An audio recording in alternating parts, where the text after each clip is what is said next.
going on, guys? On this episode of On the Set, I'm checking out Imaginary, the latest film from Blumhouse. The film starts off with a woman named Jess having a nightmare about her father turning into a giant spider. Yeah, that does sound terrifying. We learn that Jess is a children's author and has a character she created based off the spider and her reoccurring nightmares.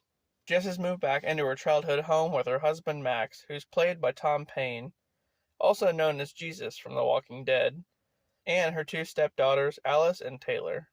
Alice gets along with Jess, but Taylor is hesitant to get close to her. Anyway, one day while playing, Alice goes down into the basement and finds a hidden door that's been barricaded. After opening it, she finds a stuffed bear and decides to make it her new friend, calling him Chauncey. But my thing is, if the door was barricaded down in a dark basement, why the hell would you go down there and uncover it?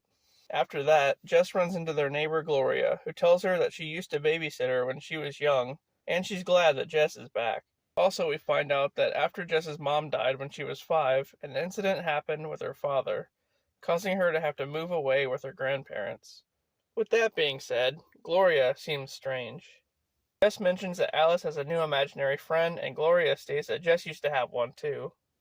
A bit later on, Max, the husband, goes off on tour because he's a musician, leaving Jess to bond with both the girls.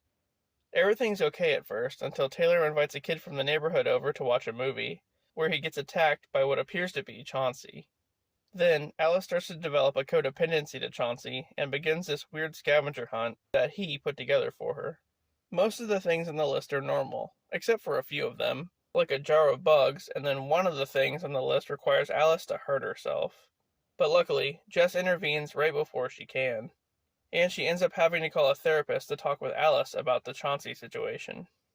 During the session with the doctor, Alice is asked a bunch of questions, and she appears to answer them all in Chauncey's voice. However, she's not the one talking. The bear is. The doctor shows Jess the footage, and Jess comments on the bear, which the doctor cannot see. As a matter of fact, no one can see the bear except for Jess and Alice. So, that's not good. The doctor then shows Jess footage of another kid in a similar situation, saying that he disappeared not too long after the video was taken. After this, Alice takes the collection of items from the scavenger hunt down to the basement where she found Chauncey. As it turns out, all the items she collected need to be burned to create a portal into an imaginary world where Chauncey is from. After doing this, Alice suddenly disappears. As they're out searching for her, Taylor runs back into Gloria, who explains what's been going on. She says that when Jess was a child, Chauncey was her imaginary friend first, and she's actually the one who created him. Gloria also says that imaginary friends are entities that attach to children, and if something separates them, the entities get enraged. That's exactly what happened. Jess suddenly left the house as a child, severing her bond to Chauncey. Anyway, Gloria goes on to say that Alice is in a different dimension now. As that's going on, Jess has a revelation of her own, realizing her own past connection to Chauncey, and she realizes how to save Alice. So she collects the same items from the scavenger hunt list, along with Taylor and Gloria, and she opens the portal to the imaginary world. Once inside, Gloria starts acting really crazy and traps them there, closing the portal behind them. She says that Chauncey made her do it, and that they'll be happier there. But all of a sudden, Chauncey pulls Gloria into a room and mauls her to death. Oh, good. Well, Gloria, I guess you were wrong. Jess and Taylor go looking in different rooms and find one leading to Taylor and Alice's old apartment. There they find Alice, surrounded by everything she could ever ask for. But when they try to rescue her, the girl's birth mother shows up to stop them. But it's not really her, it's just Chauncey in disguise. Jess determines that they can use their imagination to make a new portal to escape, and they manage to do so, with the girls escaping back into the real world. Jess decides to stay behind to fight Chauncey and finally defeats him by stabbing him, and then she joins the others in the real world. A bit later on, they go to visit Jess's father in a retirement home who's been left mentally disturbed after the incident that caused Jess to move away all those years ago. Basically what happened was, when Jess was a child, Chauncey lured her to the imaginary world, but her father followed them and pulled her out. Upon doing so, he looked directly into Chauncey's eyes and it made him go crazy.